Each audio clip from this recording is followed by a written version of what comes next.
Excuse me, sir. What are you doing?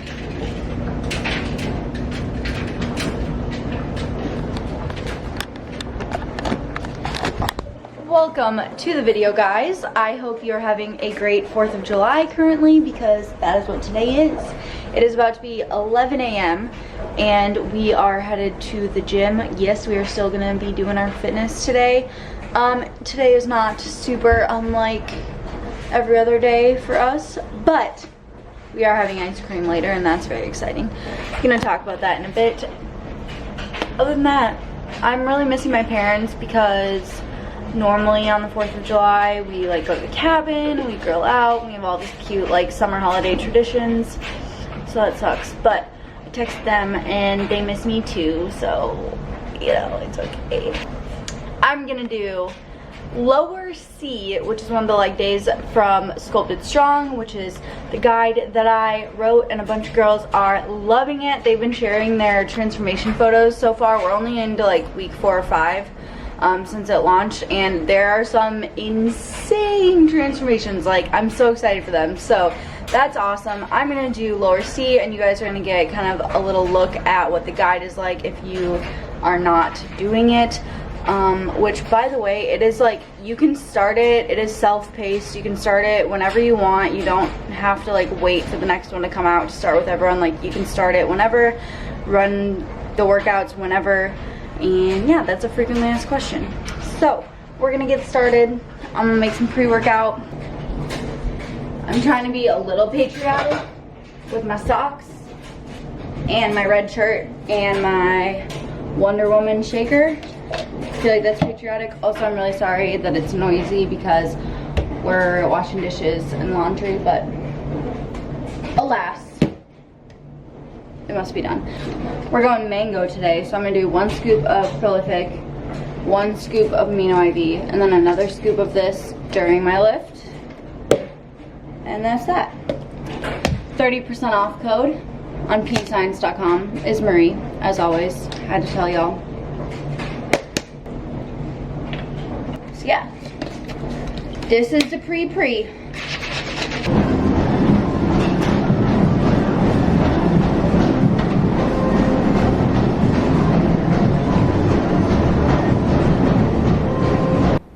So after I did a few minutes on the Stairmaster to warm up, I went ahead and started warming up for my lift. And I wanted to do a voiceover for this part of the workout to explain how the rep scheme works for a load day, which is what this lower C day is called in the program. And that basically is just referring to the rep scheme that is used for the first few exercises. And the rep scheme is 4 sets of 6, 10, 12, and 15 reps. So these first few sets are all warm-up sets to get acclimated to the movement, get everything warmed up, get muscles firing. This is after like what you're supposed to do for a normal warm-up. To be honest, I skipped my warm-up this day. Do as I say, not as I do. But I did a few warm-up sets with the deadlift, and I did the bar, then I did 135 and increase from there. But basically what you want to do is work up to your 6 rep max. So for this day, my 6 rep max was 205.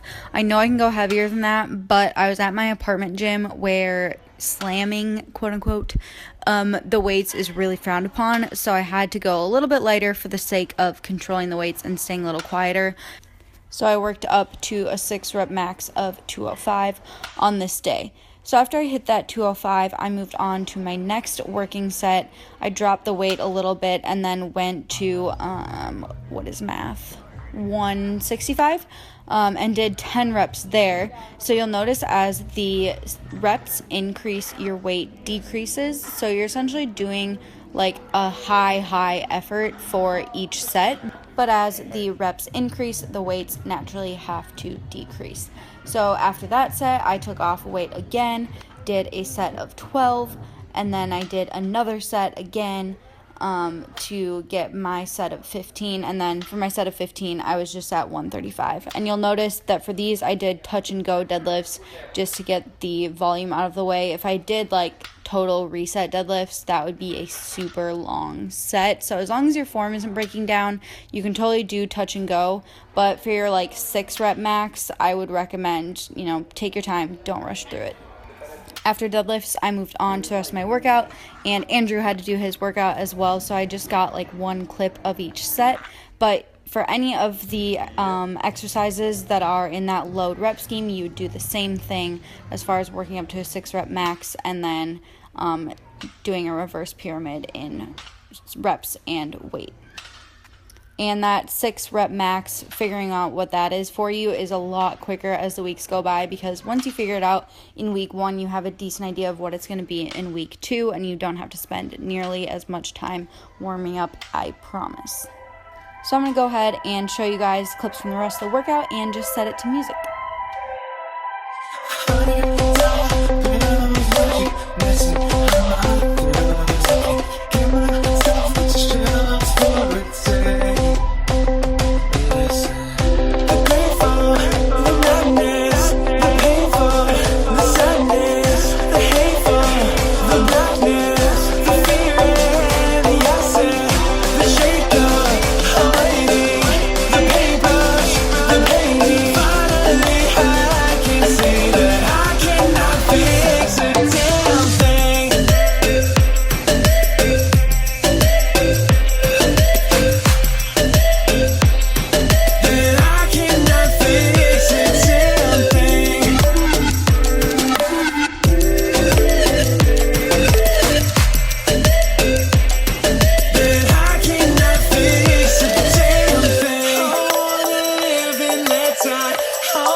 Workout complete, cardio complete.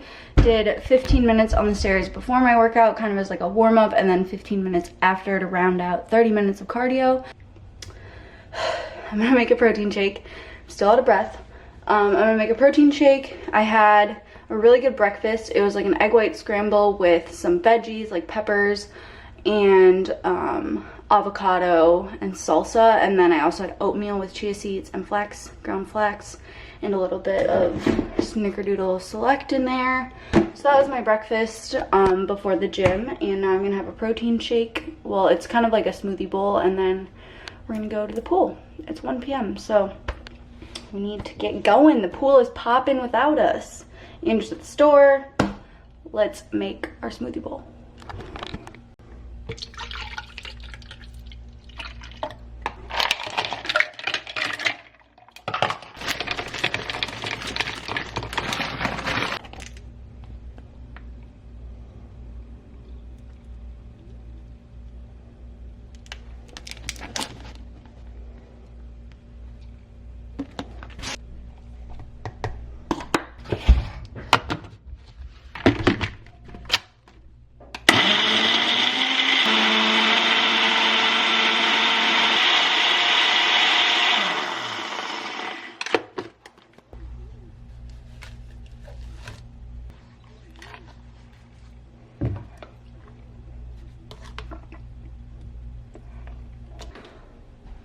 Okay, smoothie bowl's done. This is more liquidy than I usually make it. I think I didn't put enough ice cubes, but still going to be delicious nonetheless. It's still thick, it's just not like ice cream-ish consistency, but this is super refreshing and delicious. I've been loving the vegan protein for this purpose, and I'm gonna eat this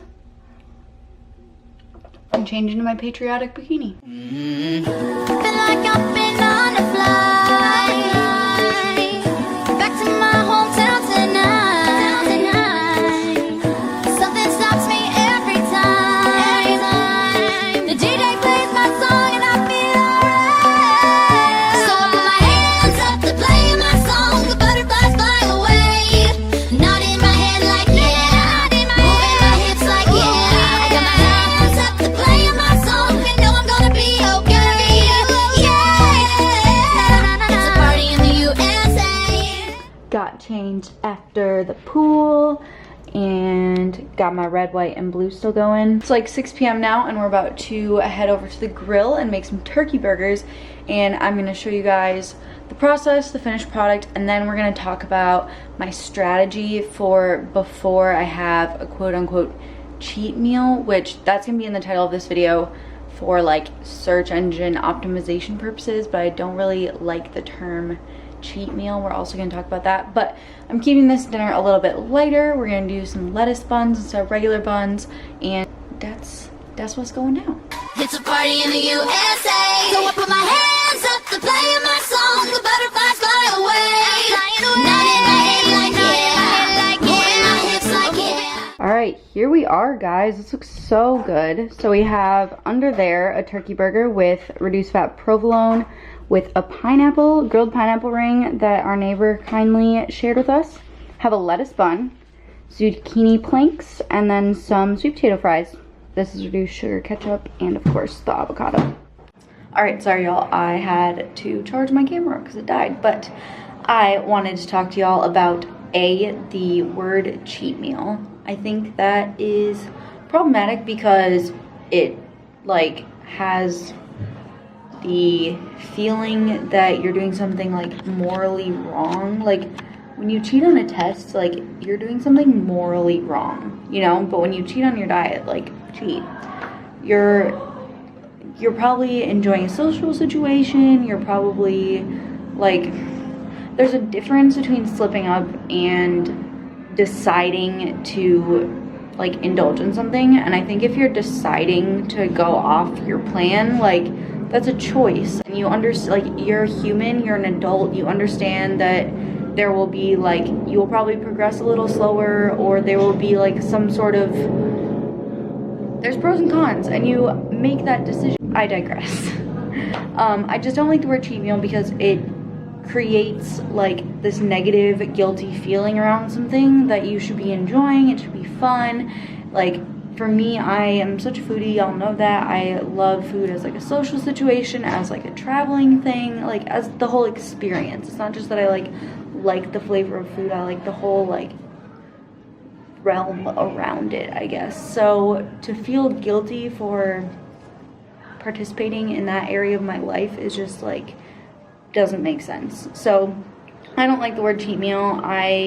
If you have to label it, I would say like a free meal, an untracked meal, even a treat meal is like better than saying it's a cheat meal, but that's besides the point. The main topic that I wanted to touch on was how to eat before your quote cheat meal, or if you're having a bigger meal, and you know that it's coming up, you know it's not going to fit your macros. If you track, that's perfectly fine. There are going to be like times where that happens, and I'm not talking to competitors. If you're in a competition prep, then hit your macros. Like you don't have any other choice, you hit your macros. But if you're just like a lifestyle person and you're doing fitness for life like I am, you don't need to hit your macros to a T or eat clean or whatever your thing is. Like you don't need to do that 25-8.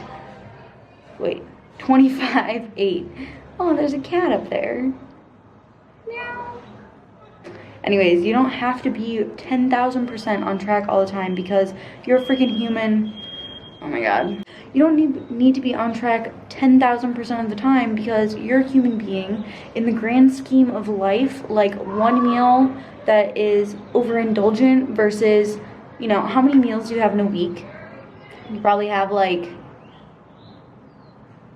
what, 7, at least at least 21 meals a week. So if you have one meal that's not quite on track, then like your grade point average or whatever is still like almost an A+. So don't beat yourself up about it. If you make the choice to go off your plan, then just accept it, embrace it, enjoy the moment, and you move on. But before that happens, before you have your indulgent thing, so for example, I'm gonna go get ice cream later tonight, and Salt and Straw is like a real ice cream made with like milk and cream and sugar and all that good stuff, and it's not gonna fit my macros. I'm not gonna try to fit in my macros. I don't want to try to fit it into my macros because I just want to enjoy it and not have to like macro hoard all day. But I'm gonna go inside. It's really loud out here. So if I make that conscious choice to go have a meal that's not gonna fit my macros, or it's not part of my plan or whatever, then before that, there are a few things that I typically advocate, and this is a question that I get a lot if I'm doing like macro consultations or back when I had one-on-one clients. This is something that I get asked a lot, even in Instagram comments. Before you indulge, there are a couple guidelines that I typically recommend. One, drink a lot of water. Drink a lot of water and fill up your stomach, because A, if you're dehydrated, you're gonna feel hungrier, and B, if your stomach is full of water, you're not going to be as likely to go overboard. So drink a lot of water before. If you're going to a restaurant, make sure you drink a lot of water before your food comes. Drink it with your meal. Drink a lot of fluids. You can even drink carbonated things, stuff like that. And two, if you track your macros, still track your food. Even if you're not weighing it to the gram, like still track your food that day.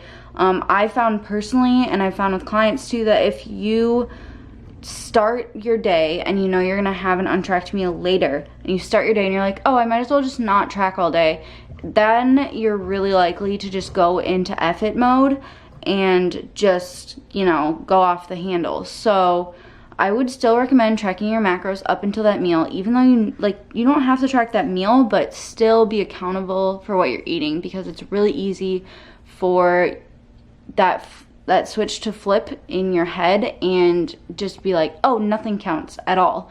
And that's how things add up really fast, and that's how one meal that isn't anything in the grand scheme of things turns into something more significant and can actually be a setback. So that's two things. Third is nourish yourself throughout the day. I don't think it's a good idea to restrict yourself all day long in anticipation for this one meal, because by the time you get to it, A, you're mentally so worked up about it. And then when you get to the occasion, you're like, oh, finally I can eat, and then you overeat, and then you're also extremely hungry because you haven't been eating all day, so your hunger signals are all out of whack, and you also want to eat everything as soon as you can. So two very good reasons not to overly restrict yourself. I do think it's a good idea to maybe eat a little lighter throughout the day if you think that, like, if you're aware of your mental space and you're in a good mental space. That's very individual, but I would still try to eat like a little lighter in terms of just making little swaps, like instead of having a bun on your burger, have a lettuce wrap like I just did. Those little swaps can really add up, but again, if you feel like that is too restrictive and you've struggled with this in the past, then just honestly eat what you normally would eat and go about your day as normal. I think the main thing is honestly feeling nourished, and that's like my number one tip, I guess, because if you are all day starving, all day trying to cut calories, and you're genuinely hungry and you feel like not nourished, then you're going to overdo it when it comes to that untracked meal, that free meal, that treat meal. You're more than likely going to overdo it. So nourish yourself. Get in lots of veggies, lots of fruit, like just micronutrients, fiber. Fill up on the good. Like fill up on that stuff, and you know, eat lots of protein. That's very satiating, and just feel nourished going into it. I also don't recommend showing up hungry. Like if you're trying to save for dinner, you already ate lunch and you weren't planning on eating anything until dinner, and that's your free meal, but you're getting hungry and you haven't even gotten to the restaurant yet, like have a little snack. Have some like string cheese, or have a little bit of something that's gonna tide you over so you're not starving. Okay, so that is my number one advice, is go into that meal, go into that dessert, whatever it is, feeling nourished, feeling like you didn't overly restrict throughout the day. It's okay to, you know, like give a little buffer to those extra calories by cutting some things out throughout the day. It's gonna be okay.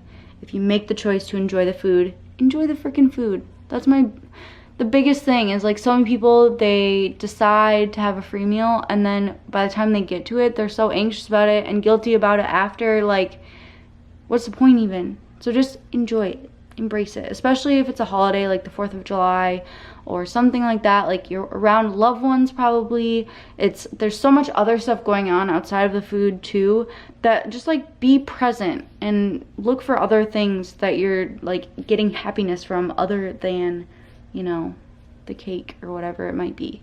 And that's my rant for the day.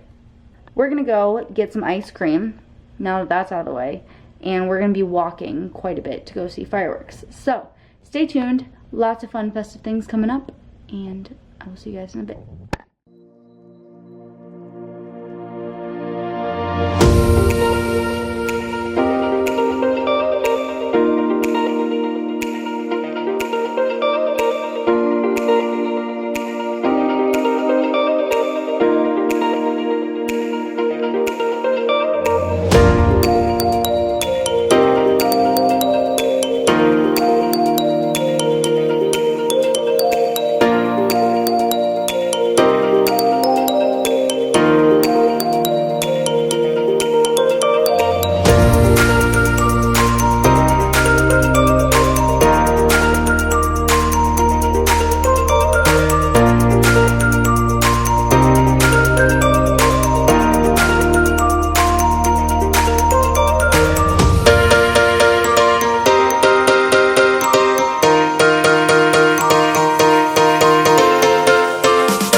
So that is going to conclude this vlog. We actually stopped for, Andrew had a glass of wine and I had a decaf cappuccino. Excuse me. On the way home from Marina, we walked like 4 to 5 miles tonight. Just way more than we ever walk, but I feel good. It was fun, and it was like, we should really walk more because it's beautiful out and the weather here is perfect conditions for walking. But anyways, if you guys enjoyed this video, please be sure to give it a like. It really does help me out. It helps out the channel, helps new people find us and join our little fam. So please drop a like if you have enjoyed this video, enjoyed our little chat earlier, and let me know if that helped you. I would love to hear it back. That's my favorite part, is getting feedback from you guys. So thank you so much for watching, especially if you made it this far. Ollie, chill, bro. Sorry for the interruption. Thank you so much for watching. I will see you guys in the next one, and I hope you had a fun and safe 4th of July. Bye.